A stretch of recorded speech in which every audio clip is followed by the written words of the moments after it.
and welcome to Preparation Avengers, a weekly podcast with up-to-date impressions on every film in the MCU, leading up to Infinity War on April 27th. I'm your moderator, Thomas Rogers, and joining me this week, Danny DKP Kilpatrick. Get it out there? I was trying to figure out, wait, what am I supposed to say now? Well, good morning, boys. Paul Pepe Burns. That's me. And Alex Idefy Hernandez. You know me. I'm a neo-cubist kind of guy. Cool. Aren't we all, baby? You know what I'm saying? So, this week, we're reviewing Antman. Not Antman. Spider-Man, not Batman, but This is the Antman. Ant-Man show. It's not the Man-Ant show.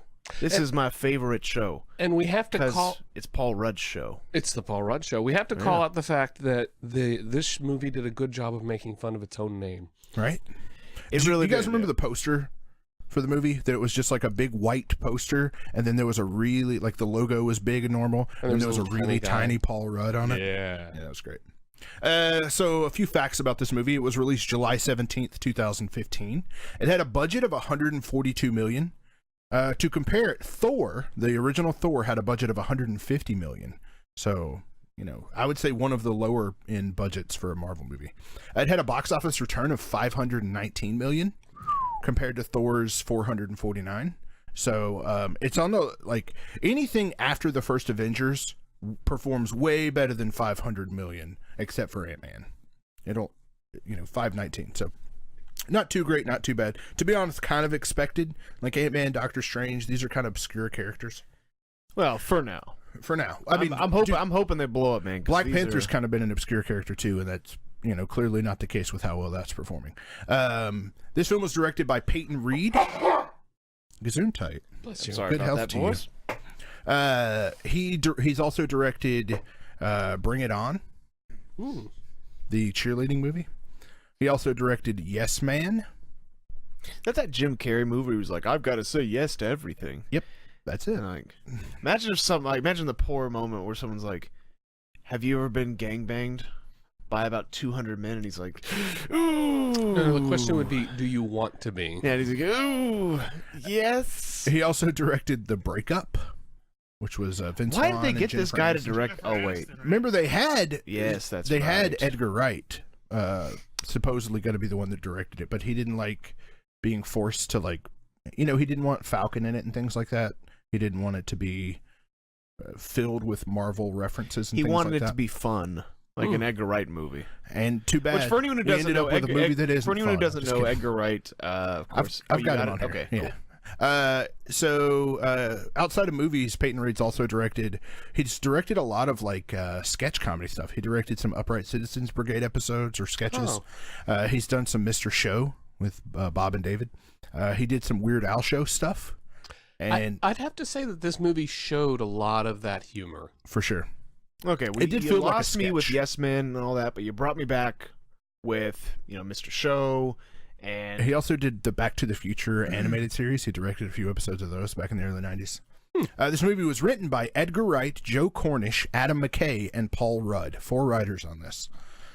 So Edgar Wright, he's famous for Baby Driver, Scott Pilgrim, and the Three Flavors Cornetto trilogy. which are Hot Fuzz, Correct? Shaun of the Dead, and The World's End. Somebody get this man a prize. He knows his. He knows his. I know my Incredible Edgar movies. Wright, Three Flavors Cornetto trilogy.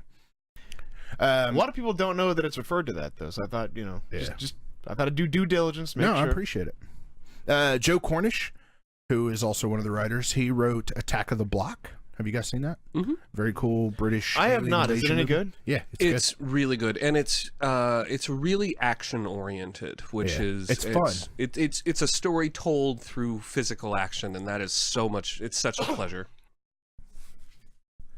He also wrote the Adventures of Tintin movie that came out. The one my that I think God, really? Spielberg directed. Scorsese one. I think it was Scorsese. Oh, it might have been Scorsese. That sounds right. Not that Tintin. Fucking bizarre. I gotta tell you, I loved Tintin as growing up, and that movie was just awful. I haven't So- seen it. Oh, I do not. Peter recommend Jackson's working on the next one. Oh, okay. Yeah. And then Adam McKay He's is gonna also divide one it of the into another writers. 77 parts. A couple of examples of things that Adam McKay's written. He wrote Anchorman, All right, yeah. Pretty Talladega much Nights. anything Will Ferrell. Yep. Step Brothers. He wrote that as well. A lot of Will Ferrell things. So yeah, it's a lot of comedy and action people, and then Paul Rudd wrote a lot of stuff too. You know, which is kinda a lot of people would say like those movies are garbage, right? Which A lot movies? of, Step Brothers, that sort of thing. Oh, I love But that. I want fantastic. right. But a lot of people like it's stupid humor. Pev, you definitely strike stupid me as one of those people.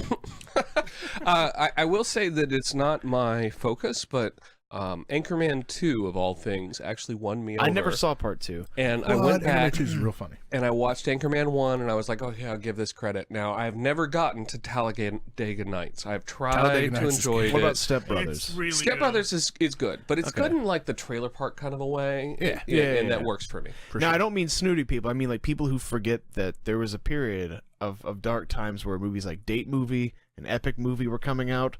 That's my reference point for like, no, this is good comedy. Yeah, when you have This the isn't- scale of this is bad not comedy, bad. it's not up there at the top, but it's definitely like I would say those movies are in the same vein as like Adam Sandler comedies, which are either like Yeah. real good or like what the fuck is this? And if you're going to an Adam Sandler movie, you know what you're in for. Yeah, And yeah, if you go to a one of those movies, Will Ferrell, Adam McKay written Adam movie, McKay movie, you know what you're in for. And if that's what you're there for, great. for sure. So yeah, good they had him as a writer. I do want to talk about the whole Edgar Wright thing. I was listening to the Red Letter Media. What are those things called? Half in the bag. Half in the bag for Antman, and they were talking about. They made a funny joke about how Edgar Wright, how they like he couldn't do it, so he left. So they got the guy that directed Yes Man to do it, which is a perfect joke. Yeah. Also, they got the guy directed Yes Man. Yeah. I So- can just picture the delivery in my head. So I have I think this is an important topic for the Marvel universe in general, and we see similar things going on in the Star Wars universe right now. This struggle between the production company and the Creators. people, and the creators. And I think that it's a fascinating topic, but I think that it's so easy for me to just come in here and say Edgar Wright's movie would have been amazing, but the truth is I got no clue, right? For sure. We only get to see the end result. Well, there is out the script, the screenplay for it's out there somewhere. Like the original, what his vision for it was, and people said it was like phenomenal. Yeah? but I think it would've been I good. haven't given it a read, so I can't say. If you guys KP, watch, you should share that with the community. If I could find it, I will. have you guys seen Baby Driver yet? I have. To me, Baby Driver takes a lot of elements from what Ant-Man would have been in terms of like, Because you got your heist movie. yeah, Yeah, I can exactly. see It's that. the same. It's the same sort of thing, and it's the movie he did right after it. So he was like, "No, I still have some passion about this type of thing. I'm still going to tell a movie like this." And I definitely want to give Baby Driver credit. That movie was fun from Yeah. the beginning to Kevin the end. Spacey killed it in that movie. Yeah, he did. He did, actually. Next up, we're doing a. Is it not Edgar cool? Wright Is it not podcast. cool to Great compliment? soundtrack. No. You know, I completely forgot about that till you just brought that up. The not cool part. So yeah, let's get to the cast. And now I'm sad again. This movie stars Paul Rudd as Scott Lang. And I gotta say, when we heard that Paul Rudd was going to be Ant-Man, I have to admit, I did not have faith. I thought, oh my God, this is such a terrible choice. And I want to go on the record right now to say I was wrong. Nah, You know the Paul moment Rudd's I a good had egg, faith, man. Feb? Is When? when I saw he had a six-pack. If Like, oh, you're gonna be in a he's Marvel movie, dedicated. You got to Chris Pratt it up. even Billy Crystal had a six-pack in these movies before he was killed as a Hydra agent. You got to Chris Pratt it up. You gotta come. Yeah. You gotta deliver. I'm such a big Paul Rudd fan. It's probably the most confidence I've ever had when they announce an actor. They're like, Chris Evans is going to do this. And I'm like, the dude from the mock version of 10 Things I Hate About You and the shitty Johnny Storm And the dude from is going Not to play Another Captain Teen Movie? America. What? Yeah, that was the movie I meant. It was not another teen movie. You're like, this guy's I know, going to be Captain America? Didn't know if you did that intentionally. If you're like, what the fuck was that called? Even Robert Downey Jr. is like, Now, don't get me wrong. Robert Downey Jr. embodies Tony Stark. But when Robert Downey Jr., this was, was like, why are they getting this alcoholic thief to play this role? Don't get me wrong. I just knew him as a sitcom actor. That's Yeah. who he was to me. And to see him step Who? up Which like one? this, Paul Rudd. Oh, Paul Rudd. and to see him step up like this, I think he really delivered. For sure. Evangeline Lilly is Hope Van Dyne. She was in Lost, one of the simultaneously best and worst shows ever made. Taylor's emoting with a big ass smile when you. Oh brought yeah, her Taylor's here. He's listening in. up. Her character was We'll talk about the pepper pots later. No, you can go ahead and talk about it now. Dog shit. Really? Yeah, really. It's not. man. It's not that bad, but I've got some major issues with it. But She we'll worked how you it punch. for me. How I you throw a was punch. all into her. I loved her exactly. on paper, you got the bangs, you got like the Uma Thurman Pulp Fiction haircut. It's like jet black, pale skin, like that. It almost looks like a Betty Page pinup style look.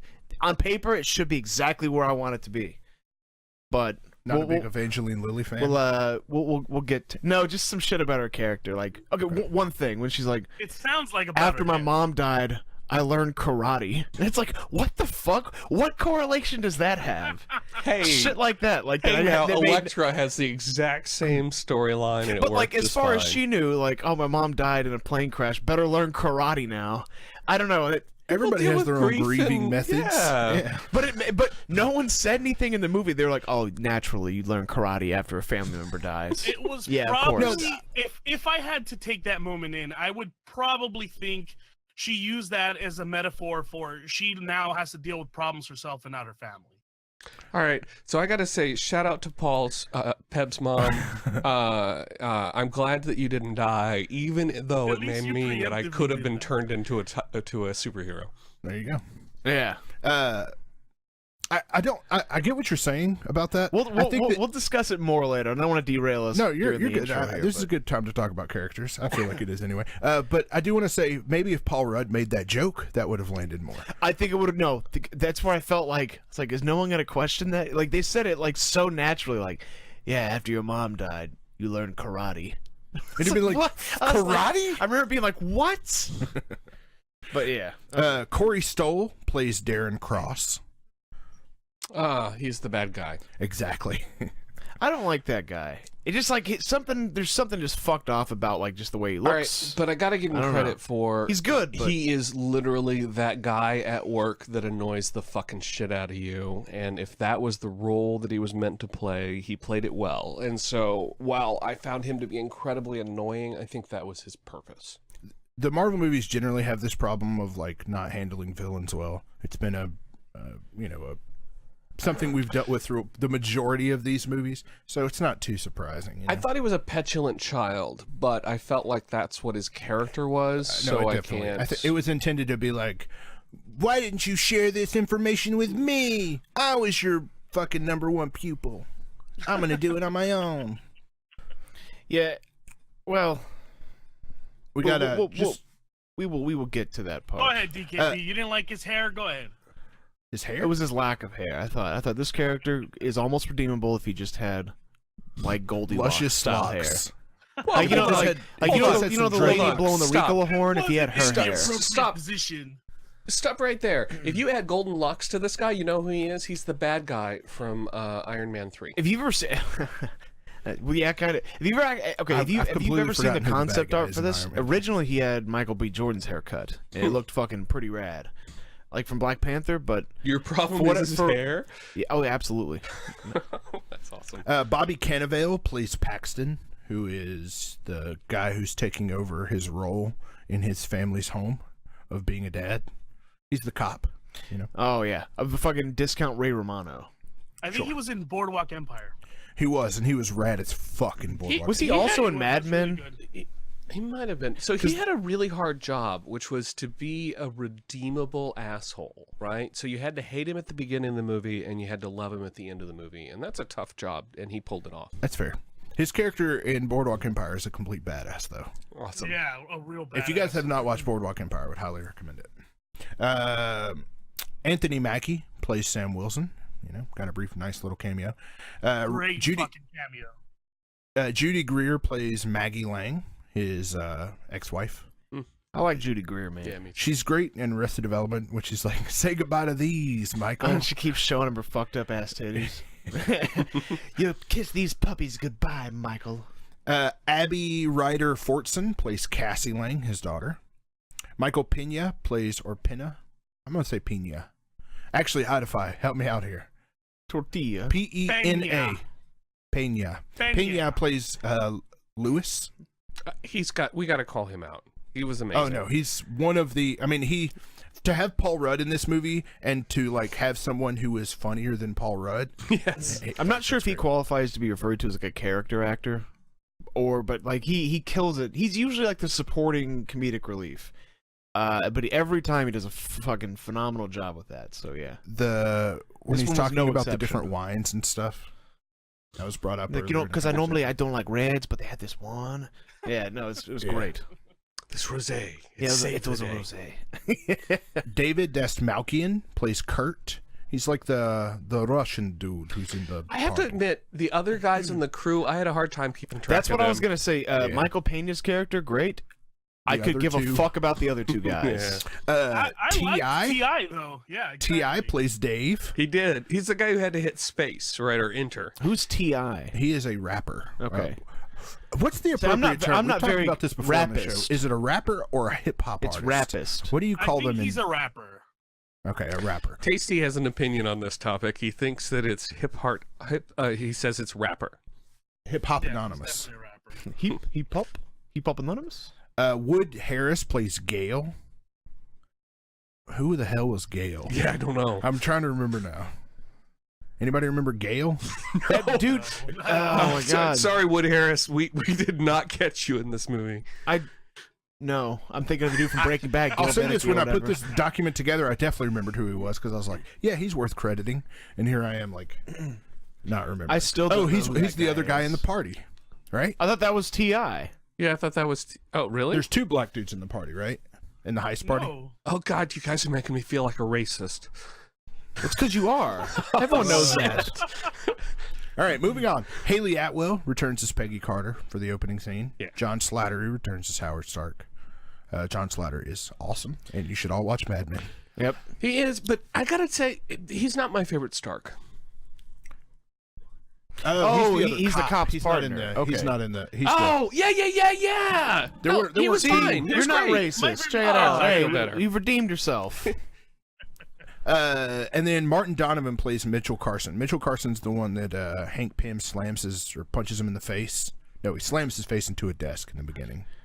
You know what I'm talking about? Yeah, he's the Hydra guy who's an asshole. Yeah. Hydra agent. And that's it. Kind of a small cast. I'd like to say real quick, the beginning when they made Michael Douglas young Unfucking believable, right? they did a better job than fucking Star Wars: The Grand Moff Tarkin. Oh, absolutely. Like- Grand Moff Tarkin though was like a computer But animated Grand the Moff Tarkin. CGI I could have in been this a one for fucking Michael computer Douglas animated is Michael even Douglas. better I don't know. than the You know. Robert Downey War. Yeah, I'd agree with that. This was a better CGI than later than the Civil War. I don't know if it was CGI. And now this It may, couldn't. What, he just looked good? Well, when he was walking away at the end of that, I was thinking, is there an old man we're body going to under be talking that about suit? this in a few weeks, but Kurt, nope, why can't I think of his name? Michael Douglas? The dad in Guardians of the Galaxy 2. Kurt Russell. Kurt Russell, thank Kurt you. Russell. Kurt Russell's like when we see a young version of him, all makeup. Really? Yep. Oh, I didn't realize that. Because I was going to say that it sort of goes downhill. Like I think that this version was the best, and then Civil War was slightly worse, and then Kurt Russell was the pits. You're that was all serious. Yeah, that was how I Oh, perceived it. How Are dare you the you opposite? sully the good name of Kurt Russell on this podcast? Well, I'm here.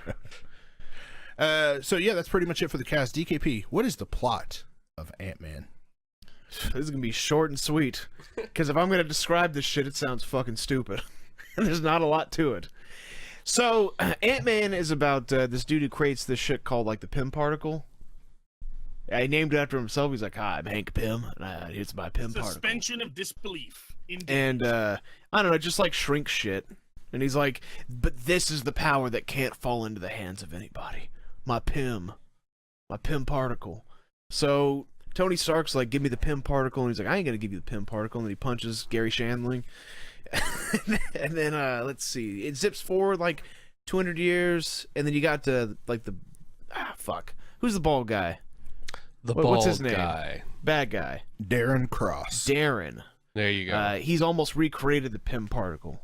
But he's like turning people into caviar and shit. It's kind of cool. He's but then- killing lambs. Dude, that part fucker. where he kills that dude and he like wipes him up with the tissue paper, that was cool. All right, but see, here's the deal. I didn't give a shit about the guy who turned into tissue paper, but that lamb, I was like, do not hurt that lamb. What is wrong with you? Anyway, So I'm a sane person who thinks that the guy who was trying to stop it was worth more than the lamb, so I didn't have that experience. Anyways, let's see. Scott Lang, Paul Rudd gets out of jail, and for whatever reason, oh that's right, he was like a white hat hacker or some goofy shit back in the day, and like whistleblew in a company, then stole all their money and got sent to jail for larceny. And he's like, I'm out of the game, folks. I can't do this. So yeah, he can't make rent at Baskin Robbins. So then he becomes Ant-Man. Wait, he rents Baskin Robbins? I said he can't make rent working at Baskin Robbins. Oh, I thought you said... And Michael Douglas is like, I know just the guy to be Ant-Man.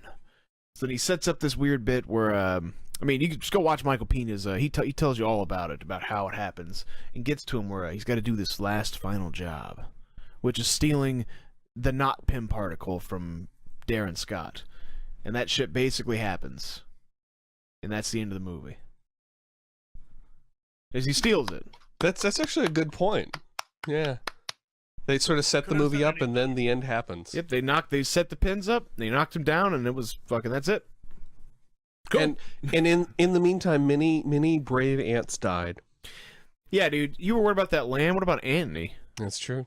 Fucking R.I.P. That was baby. heartbreaking. I've killed some ants in my time. Haven't killed a lot of lambs. I have killed a lot of ants in my time. I've killed a lot of lambs, no ants. You just step on it. You see, Man. you see like a mound of lambs. He's got Lamb. a big magnifying glass. This is a Burning lamb. Those are bullet lambs, the most painful bite in the galaxy. You're a lamb man. That'd be Dude, awesome. man. That's right. We need a little bit more lamb, man. So All right, let's review this movie. yes, let's do that. Tommy, you hated. Well, okay, there's a part that you said that bugs you, and I just want to. You just want to talk about this. I just want to see where everyone else lies on this. Okay. I don't know. These types of moments are moments that have to have setup to them. Okay. And overall, I like this movie. I like it a lot.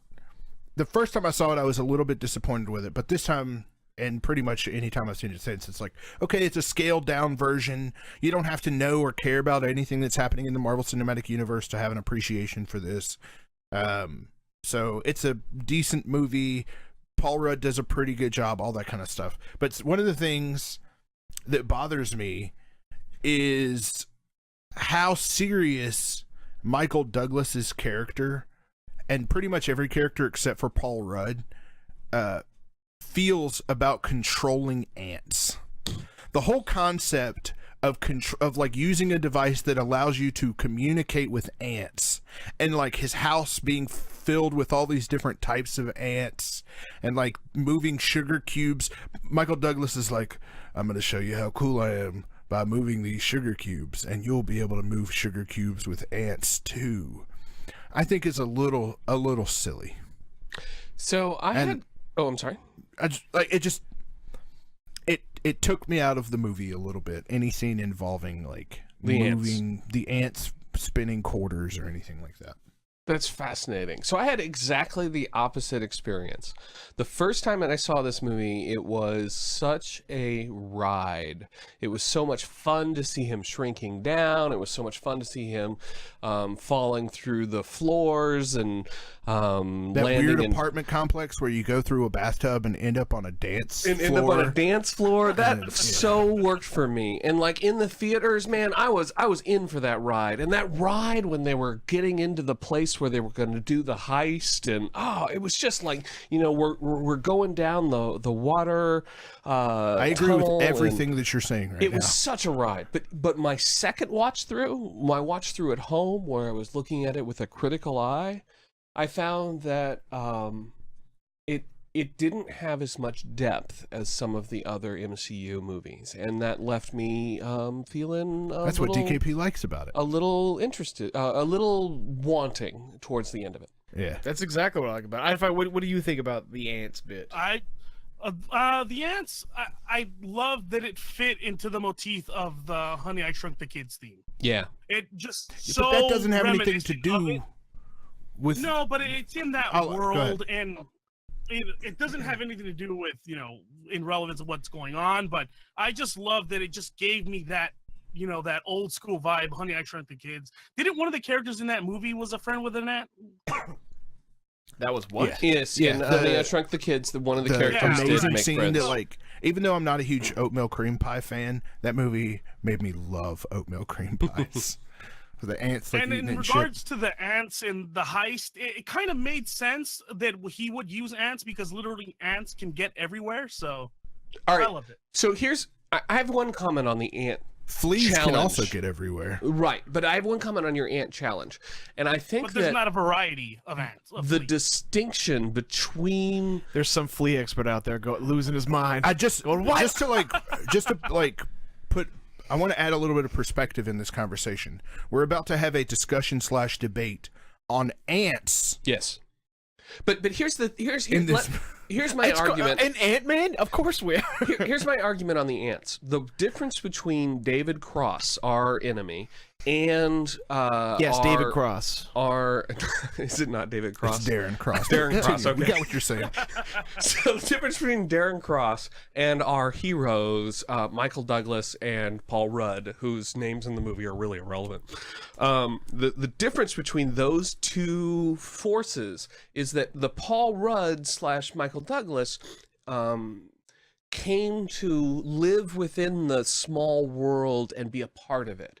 They learned how to work with the ants and be a part of that universe, whereas the Cross approach was just to shrink, right? So your argument is ants aren't really related to That's not my argument. Oh, my I'm sorry. argument, I love the shrinking stuff. The best parts in this movie to me are anytime he's shrunk down and he's running on guns, Right. or he's running from water in a bathtub, Right. or he's getting sucked into a vacuum, or he's in the ground with a bunch of ants and then he gets freaked out and then he grows. But all that stuff is awesome. But I love all that stuff. But I'm saying the ants is what what Douglas brings to the moment. He's the one who says, "Hey man, you got to live in the micro world. You got to be a part of it." That's fine. Completely fine. Just not cool. Like, it's not cool.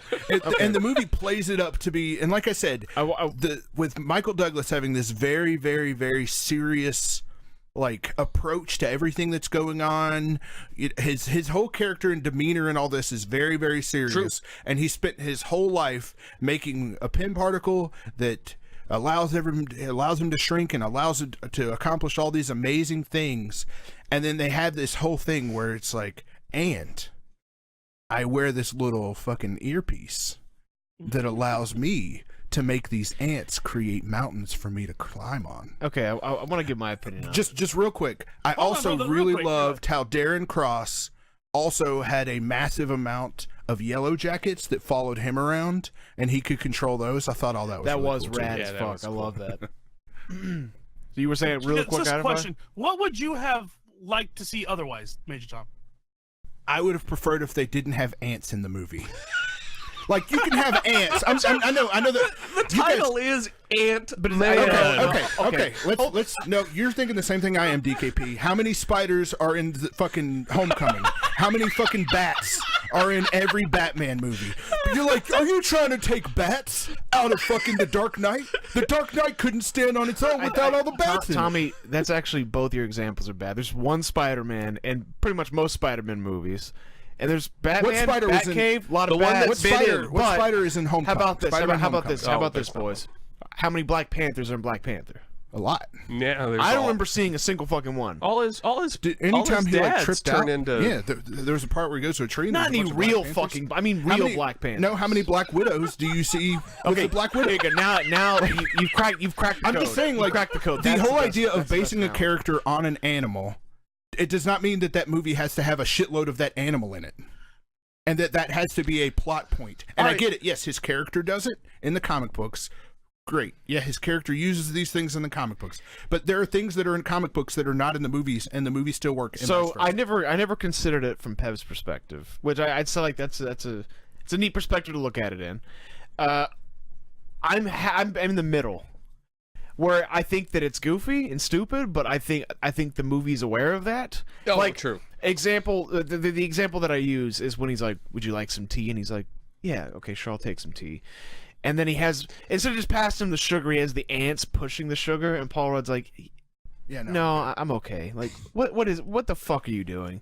Like, That to me, at little moments like that, where like And he, like, names the movie Anthony. knows that it's And he gets It's sad when kind of Anthony fucking dies goofy. and all that kind of stuff. So Like, I think get that it. he named It just Anthony didn't for the work. purpose of trying to endear you to Yeah, the ants. absolutely. And that was And clearly to make it a heartbreaking moment when he gets shot with a bullet. kinda and you really see a wing wasn't. fly down. Oh, that was. It I really was wanted to feel heartbreaking. bad, I wanna but cry.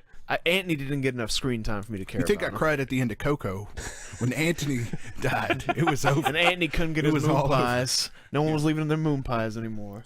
I'm not saying that ants absolutely had to be removed from the movie. I'm just saying it felt a little. Well, because like Ant-Man, well, he's the size of an ant. You don't. I'm with you. You don't. That's the bit. Doesn't have to be that he controls ants. I'm with you, but So I'll concede your point. You know, there are lots of other superheroes who are named after animals and critters that aren't involved in the movies that they're associated How much with. of Captain America actually takes place in America? So That's like Hey, the guys. argument that we're leaning on. You Of guys like, watch Luke it has Cage? ants in it. I will concede the point, but I ain't seen any cages in that movie. despite that, I think that if I had come out of this movie without an army of ants, I would have been profoundly disappointed. So I don't know what the distinction is. Profoundly disappointed. I would I have.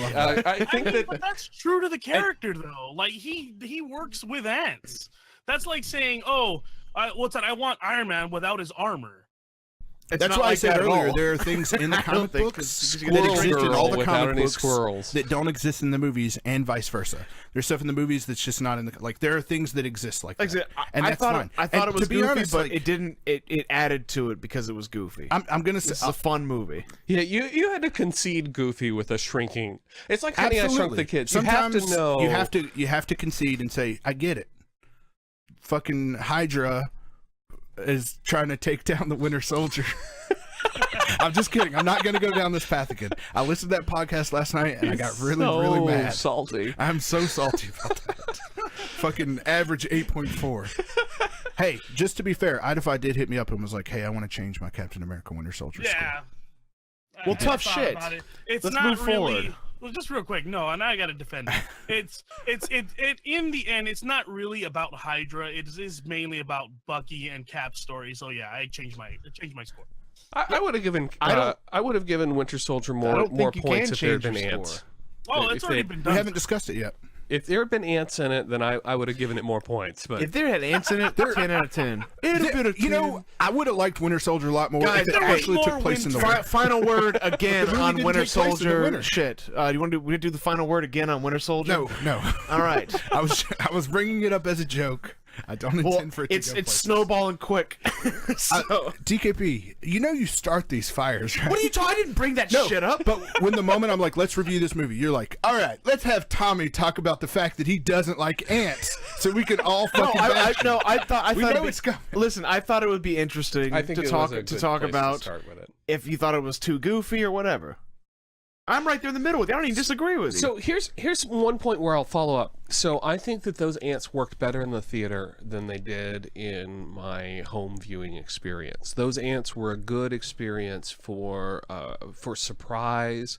They were. I like the giant ant at the end. The who, giant- like, exactly. eats table scraps. There was- that thing's fucking is the creepiest goddamn thing I've ever seen. It is, The it is. life size life size ant. That'd be a regular ant, I guess. I mean the dog-sized ant. ant, yeah. The sheep size ant, if you will. It's true. Outside of that, I think this movie's nearly perfect. Yeah, outside of let's that. talk about some of the good. How about we do a little bit of that? The humor in this movie was spot on. It Michael was Douglas really is good. like, I'm done stealing shit. I'm gonna, because I remember that part in the trailer, and like Yeah. when it was coming up, I was like, I wonder if he actually says shit, because I know that they cut that part out of the trailer. But he's like, I'm I done want you to breaking break into in places somewhere and and stealing shit. well, What do you need break me in to somewhere do? and steal a bunch of shit. it was brilliant. Like Michael Douglas in this movie, like he had some of the funniest parts I thought were from him, but his dry ass delivery on it. When he's like, "Oh, I'm sorry, did I ruin the moment?" He's like, "Yeah, you kind of did." No, he Like- was the perfect straight man for this movie, and he brought gravitas from his previous performances that really, like, I mean, granted, he's done a lot of stuff that's just silly, but he really did bring a gravitas to this movie in a different way than Robert Downey Jr. did. Right? He brought a gravitas as well, but I felt like Michael Douglas was his own character and his own created his own sort of eccentricities that really worked for that. Absolutely. So let's talk about hope real quick. Okay. I got hopes. Taylor, you're smiling, but I don't have a lot of nice things to say. She's very pretty, but she consistently just fucking annoyed me throughout the film, being like, "Mm-mm." It reminded me of Walk Hard when she's like, "You never gonna make it, dude," and he's like, "Edith, what are you talking about? I've got a #1 hit on the. I've already made it." Like, "You're never gonna make it." That was absolutely annoyed the shit out of me. The sexiest part to me. And then when they ended up kissing as in that surprise moment, that genuinely surprised me. Where Michael when they Douglas opens the door and they're kissing, and I was like, oh my God! This has all been like a lead up to that. All of this tension has been sexual, and I didn't realize it, and that so worked for me. But So not it only works that, like her retroactively. performance works so well because she does seem like that type of daughter who is in needing of loving from her father. Yeah, I think they did a good job of having her character be a combination of Darren, but also have like some Paul Rudd style stuff in her. There's a lot of like different types of like she's a character who's been through stuff and is going on a particular journey of her own. Although I do want to say I do have to interrupt here to say some Paul Rudd in her. Taylor I started think emoting she's got wildly some when you Paul said Rudd that. in her. Gotcha. That is accurate. Shout out to Peb's mom. Exactly, that's a perfect shout. Imagine him like getting ants to like play with her clit and shit. How weird would that be? God! Shout out to Peb's mom. How dare you try to is it? supersede me? How is it you take my moderately offensive comment and step it up 10%, That's been DKP shtick for 10%? years. 20%? Yeah, I like. I mean, we've seen the same thing in Watchmen with Dr. Manhattan effectively gangbanging Silk Spectre with himself. Hey, that's super sexy. So what's that ants aren't? No, he didn't say that ants weren't. You alluded to it. Man, I'll take a tail on a stripper, but ants, that's pretty intense. So you don't want a stripper with ants coming out of her twat? No, I do not.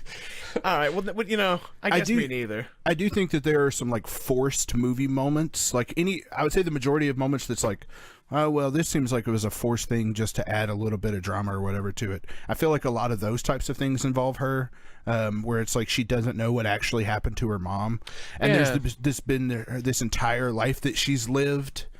And then she's just been in the dark about and everything. then we get like a month of her life in this movie, and that is just like happens to be the moment that she gets to find out what actually happened. Because that was weird. It was like, well, she knew that her dad was previously Ant-Man, right? Right. And so why if he had broken the news that he's a superhero already, why didn't he just fucking tell what happened to her mom?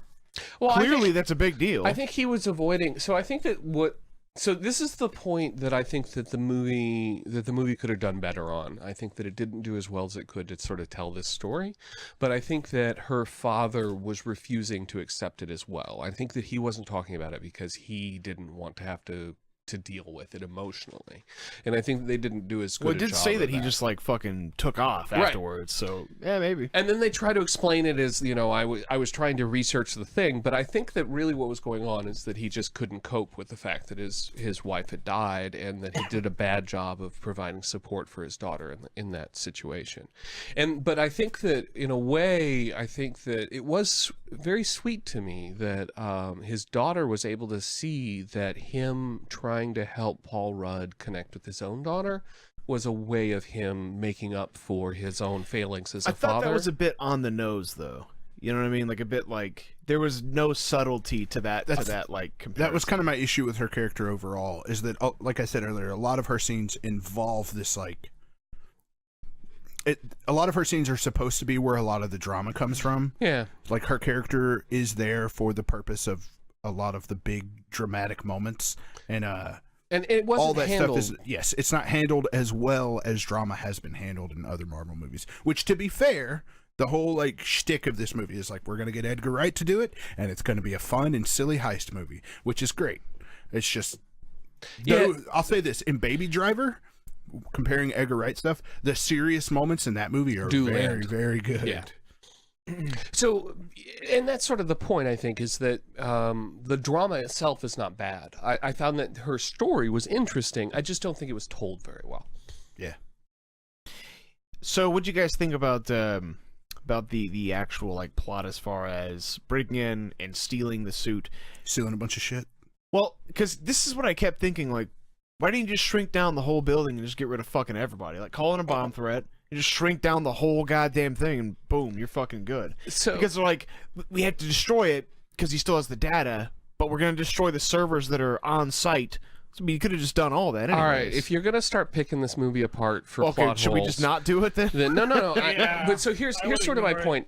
Is that this movie is full of plot holes. Like, one of the major ones is his recruitment of Ant-Man is stupid.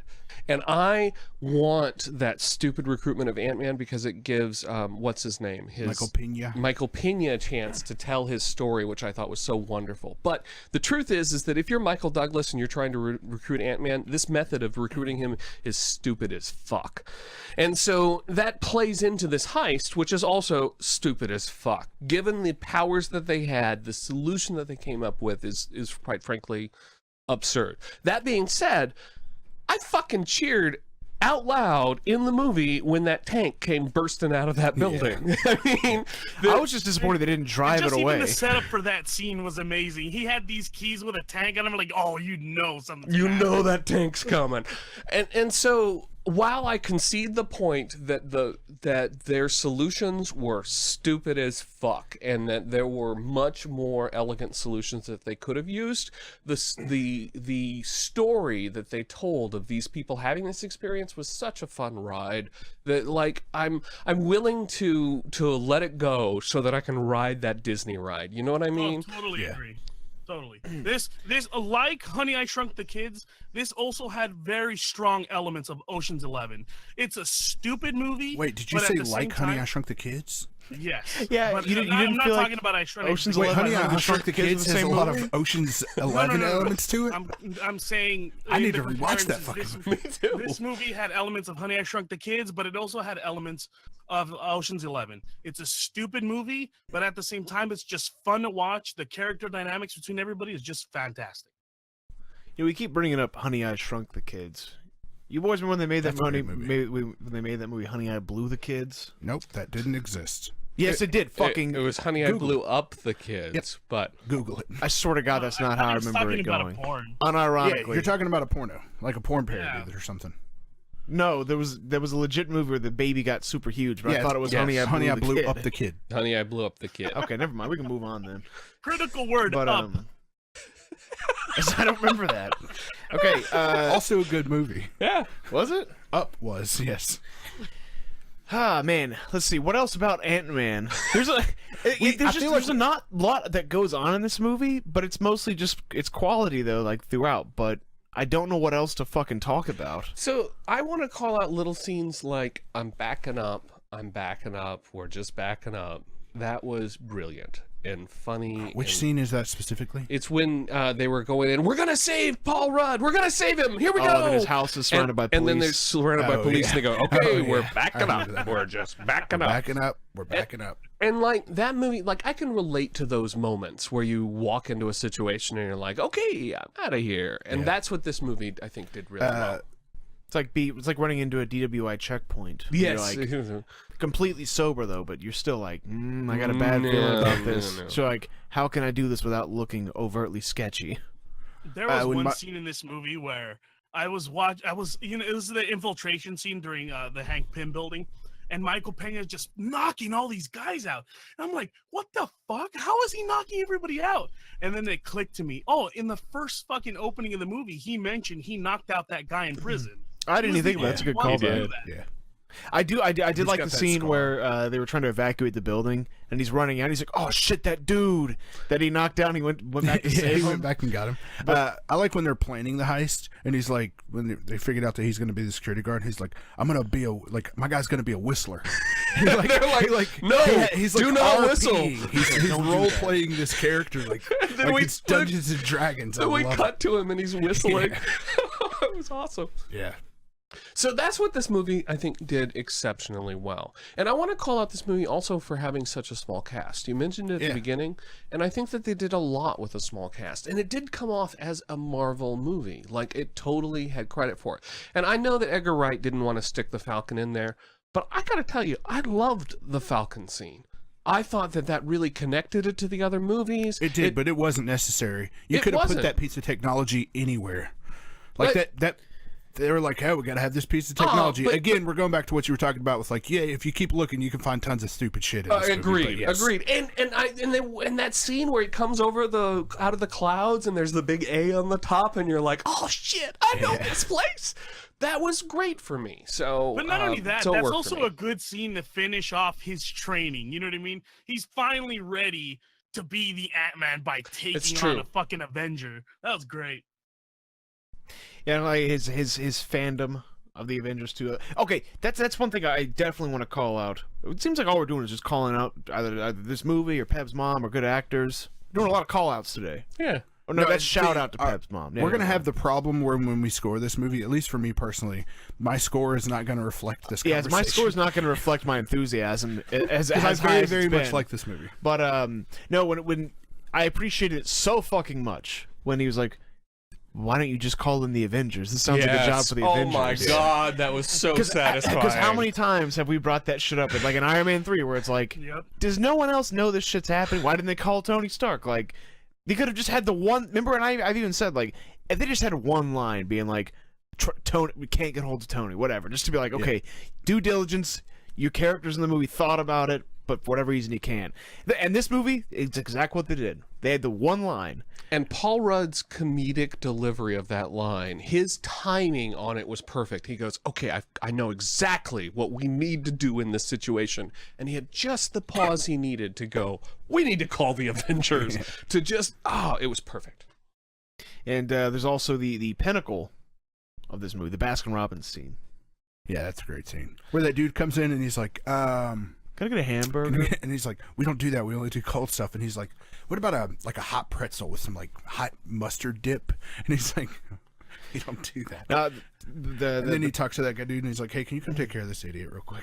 Yeah, so if for anyone who's been a hello constant listeners, which we have two of, you always know that Major Tom signs off with.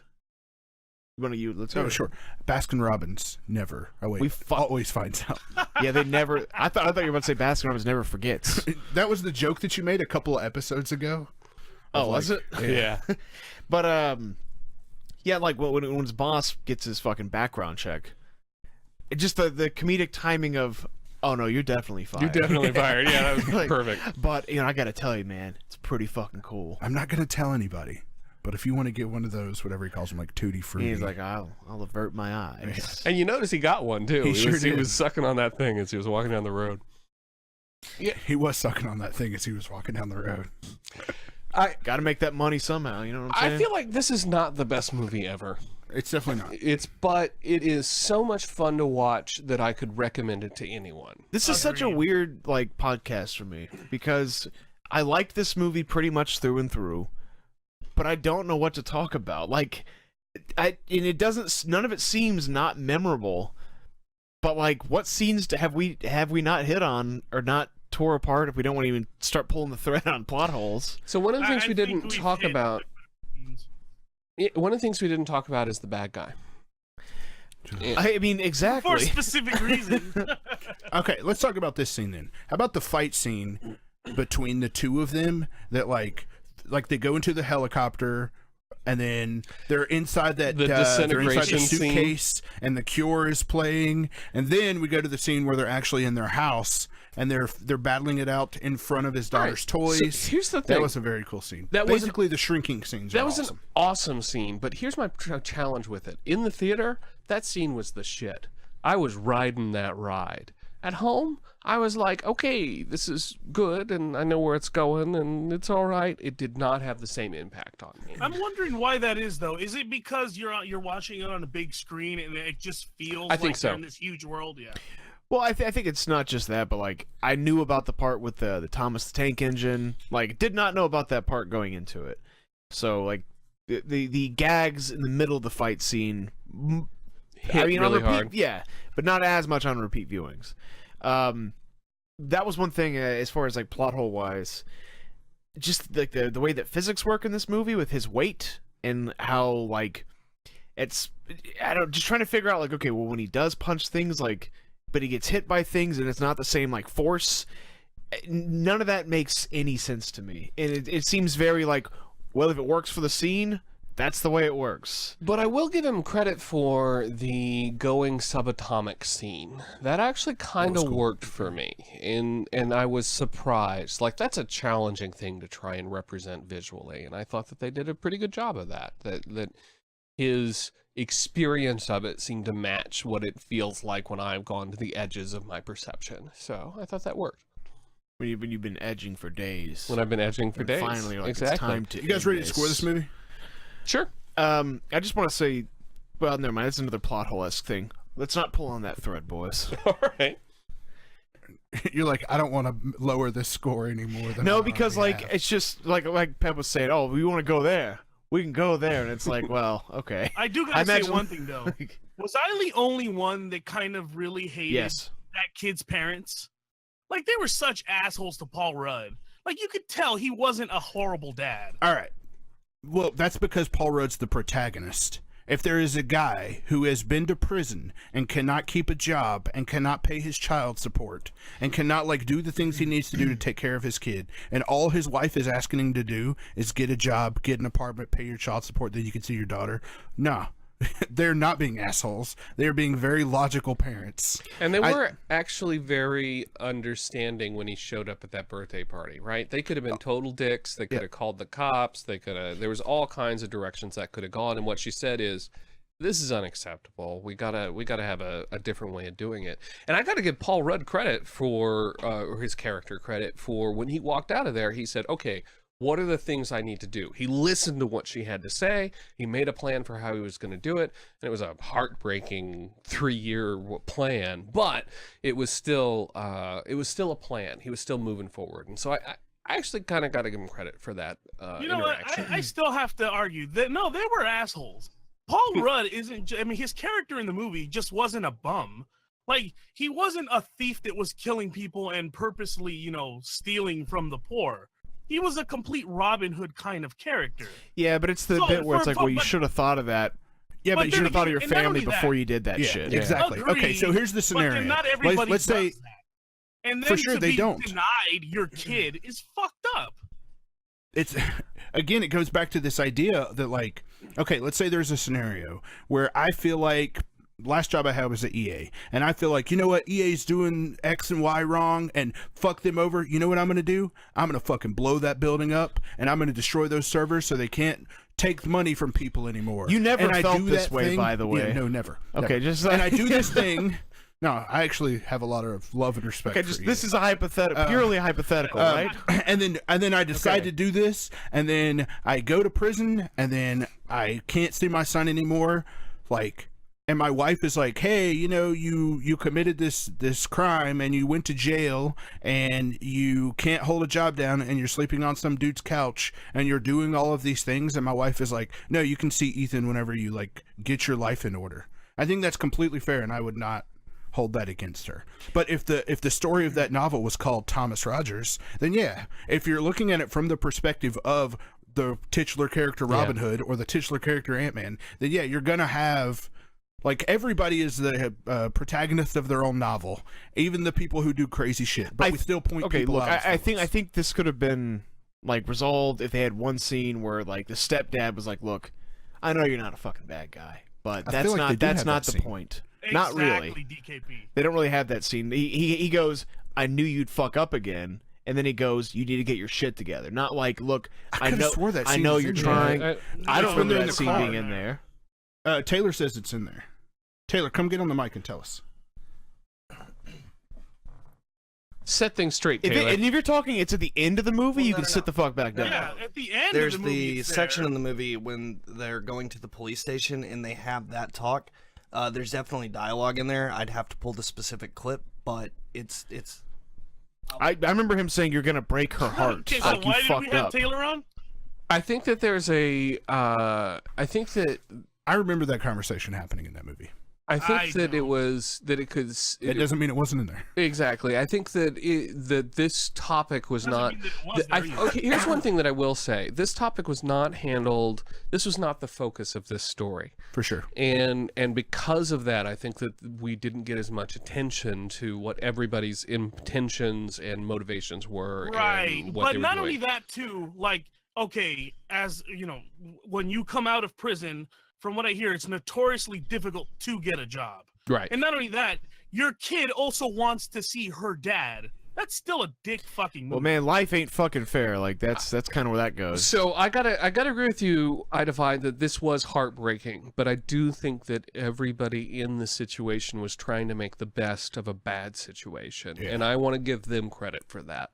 Basically, it sounded like you were coming from a point of like, hey, the mother and the stepdad, quote unquote stepdad, because it's not stepdad yet, but the boyfriend, whatever, Right. are, I think you said assholes. The mother and the but you were like cop. villainizing these characters when realistically, like you said, Pep, they're doing the best that they can with what they have.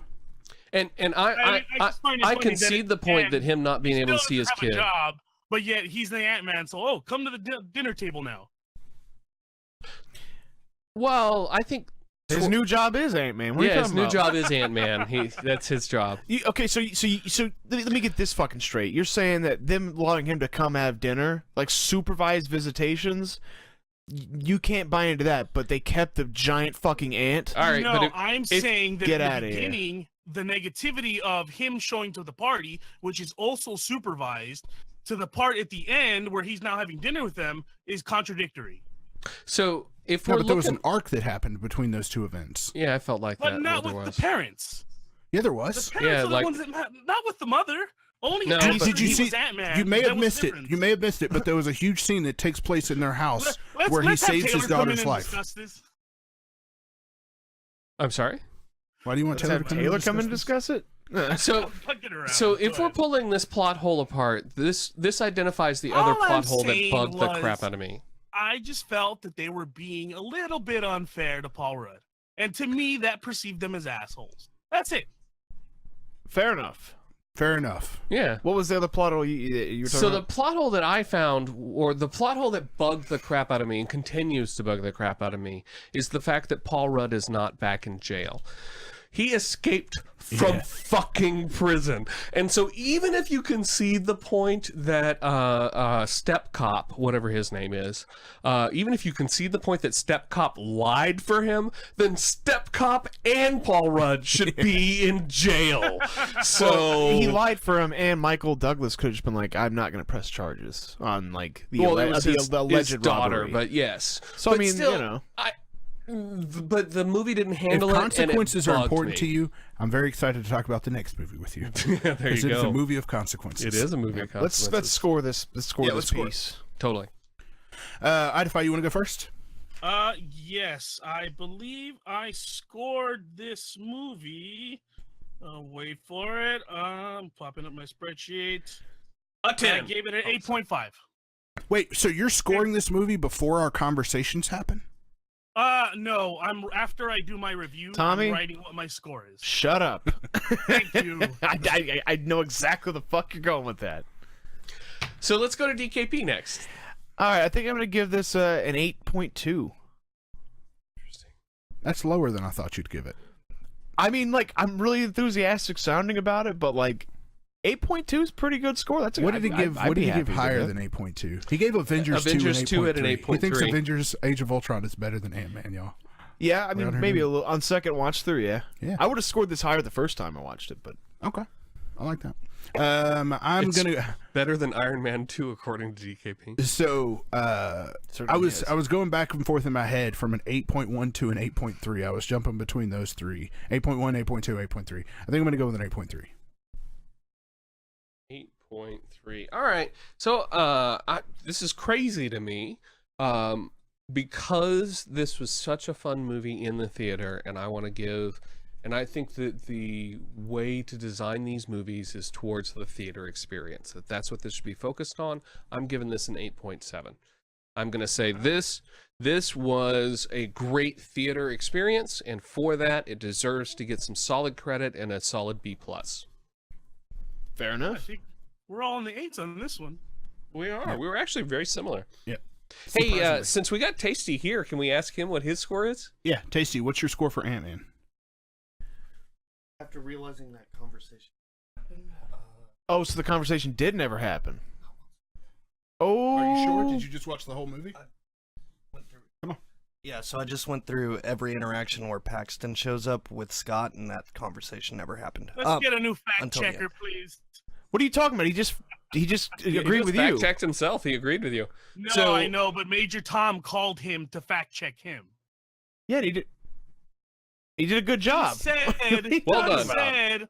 He said, Taylor remembers the conversation. Let's bring him on. Yeah. Me and you, DKP, said no, that did not happen. And But then Taylor just Taylor fact-checked it. just agreed with you. Good job, Idify. You ready to shoot the fucking messenger, man? Yes. Fuck. Don't you agree with Idify again, because he'll come after you. Yeah. How dare you make me bleed my own blood? Agree with me. So, Go ahead, what's your score, Taylor? 8.5. 8.5. All right. All right. All right. This review was brought to you by the following sponsors. Thank you very much to our sponsors this week. Lifesavers Candy, Apple Computers, Thomas the Train, which, by the way, I always It's thought it was fucking Thomas the Tank Engine 2. It I has was in recently the changed. middle of correcting you. Yeah, it's recently has changed to where now it's just Thomas the Train. Oh, interesting. Yeah, over the last, decade. What the fuck? Yeah, Okay. very strange. Baskin Robbins, of course. Maybe he They got were huge married. sponsors of us this time. About time. He married Nike? into the train life. Anyway. Nike Train and life, yes, I know Pepsi. what you're saying. Pepsi's given us a sponsor spot this week. I reached out to Coca-Cola. They weren't about it. But that's fine. I'm a Pepsi fan, so. Boo. And for our final film in, what's it called? Phase 2 of the Marvel Cinematic Universe. And for the final time during the Preparation Avengers run, it's time for I'm a Monster! Monster. Anybody know Monster. who loses their arm in this movie? I was watching for it, and I did not see it. Anthony. Anthony Darren does. Cross.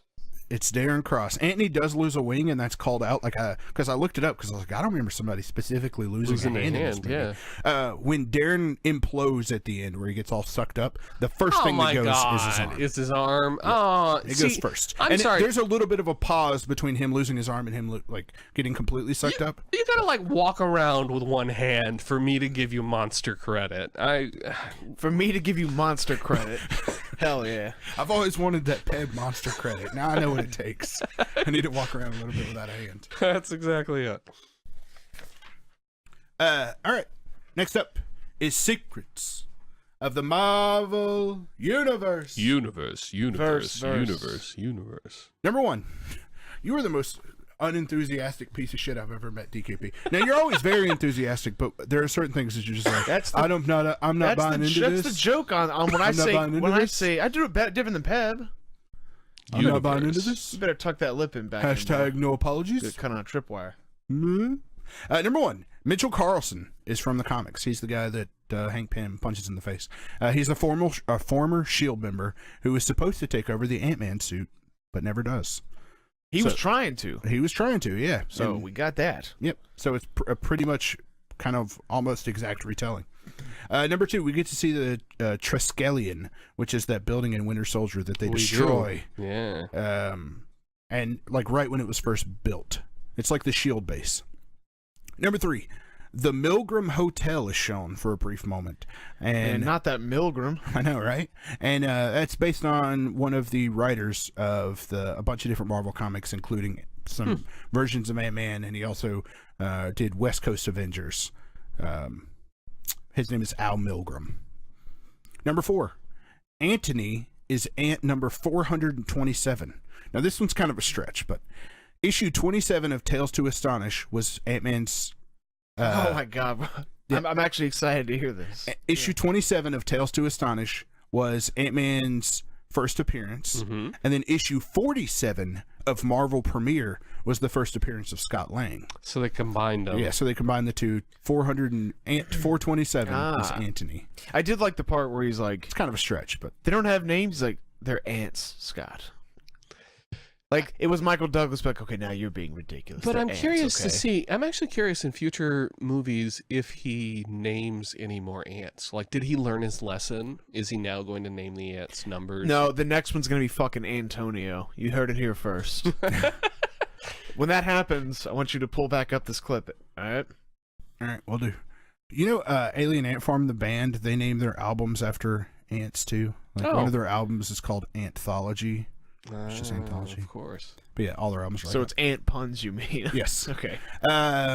Number 5, and this is one of my favorite ones. We see a Pingo's Dose drink. Oh yeah. And Pingo's Dose, the only other time we've ever seen that Is in the Hulk, is isn't in it? the Hulk when Stanley When drinks Stanley drinks it, yeah. Yep. I thought that was That's a nice callback. I mean, I don't like that they're calling back to the Hulk movie, but out of all the Hulk callbacks, that's probably the best Hulk movie callback. We get to talk about that in the next episode. We certainly, too. I was gonna say, it's still the best Hulk movie callback. Number 6, Darren Cross has a line whenever he's explaining about the future Pym particle or whatever. He says the words "tales to astonish," He does. which is the comic where Hank Pym first appeared. Number 7, one of the guys that wants to purchase the Pym particle from Darren has a 10 rings tattoo on his neck.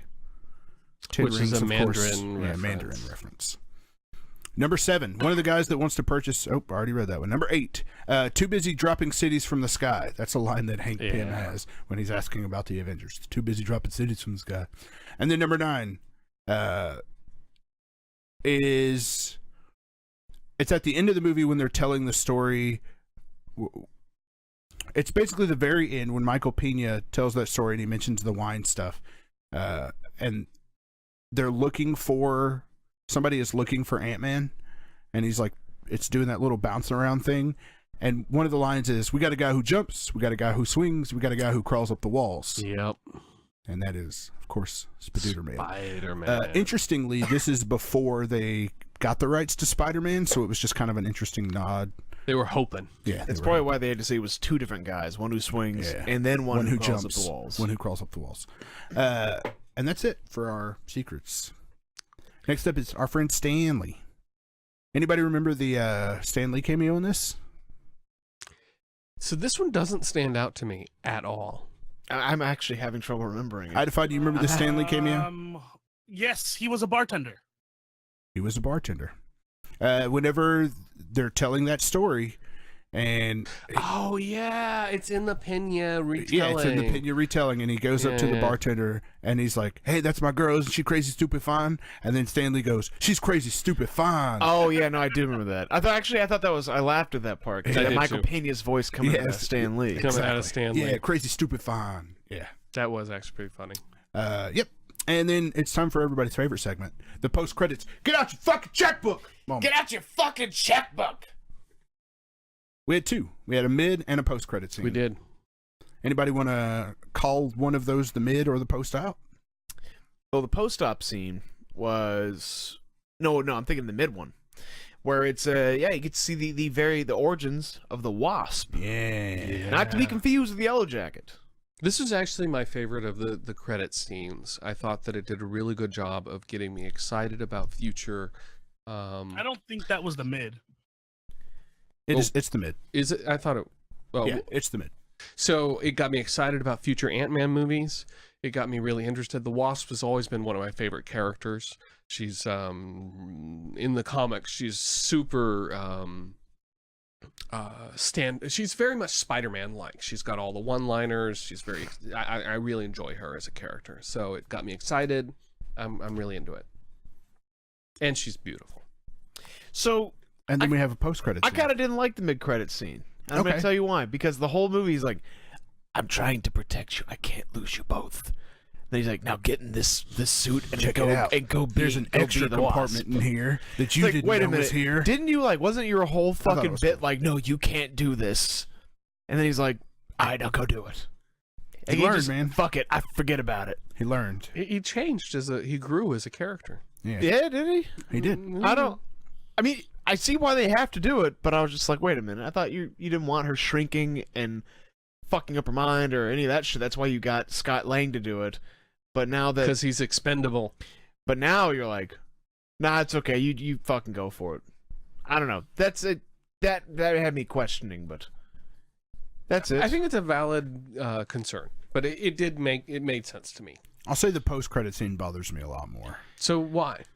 Because the Winter Soldier's in it. Because I Again? don't like. Oh yeah, so I'll say what the post-credit scene is. It is. Is it the one where he's in the vice? Yeah, he's in the vice, and then they're talking about, oh, we got this challenge ahead of us, and then Falcon's like, I know a guy. So here's my challenge with it. It was a direct pull from the the Civil War. That was my issue with it too.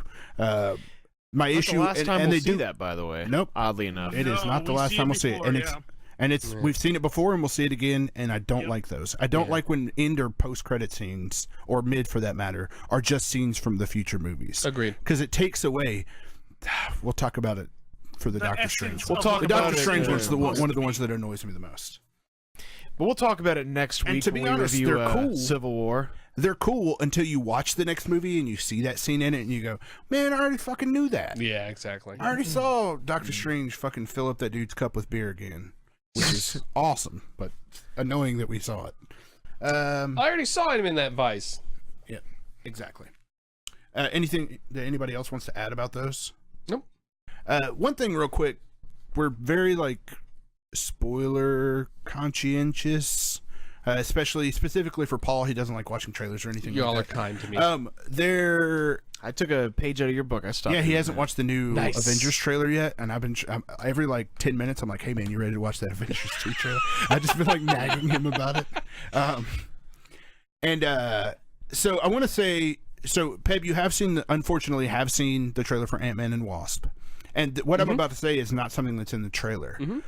Would it bother you? And if you say no, I obviously won't go into it. Would it bother you to know one of the actors that's in Ant-Man and the Wasp? No. Would it bother you, DKP, to know one of the Nope. actors? Michelle Pfeiffer is going to be in it. Oh, interesting. So Yeah. she playing Catwoman? She is not playing Catwoman. Okay. That'd be badass. She's though. taking over. You know what I for- really like about Catwoman is that she has the ability to control cats. I'm just kidding. Well, haven't you seen the Tim Burton one? I know. I have. That was why the joke worked. Okay, I was It's gonna say, because she has the ability to control cats, and Yeah. that's why that movie works so that well. scene is such a disturbing ass fucking scene when she shows up all fucked up and cut up with glass after being licked Yeah. all over by cats and shit. And she says, I'm ready to get to work.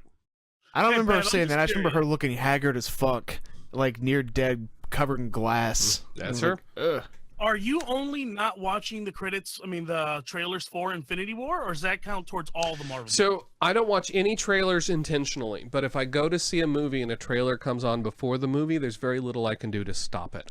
So one of the movies, so I've seen trailers for the Deadpool, which is totally okay with me because that is how trailers should be. I think it doesn't tell you anything about the plot. You get a couple of scenes of people, but mostly it's its own sort of a thing. I have not seen any of the Infinity War trailers. I did see the Ant-Man trailer in this past when I went and I saw Black Panther, but other than that, I haven't seen any of them. Anybody want to add anything else before we close this out? I think I'm good. I'm good. Yeah, I'm good. All right. That's it for this week's Preparation Avengers. Join us next week where we'll be discussing Captain America Civil War. Does Major Tom like it? Of course he does. Don't forget to like the video. Really helps us get the word out there. Also, something I haven't talked about before. On YouTube, there's a little bell button. That's a notification button. Click that little button down there, and every single time a new one of these pops up, you'll get a notification on your cellular device. And you can watch it when it's hot and ready, like a Little Caesar's pizza. Come back next time to hear DKP talk about how lame Bucky Barnes is. Yep. Believe it. Make sure you give us hit the little subscribe button Tune as in well. next time for Winter Soldier Part 2. It's going to be awesome. And DKP talking about how much better the comic book is. You can also follow us on Twitter and Twitch, so you know when we go live, and you can watch some of us play video games. Our panel one last time. Danny, Yes, sir. Paul, That's me. Alex, Hey now. and I'm Thomas. And don't forget, and for Tasty. He just threw 3 fingers of wave. The one time when he's not emoting wildly. No, he emoted. He gave me 3 fingers. Everybody out there, you got to wave. And don't forget, Baskin Robbins always finds out.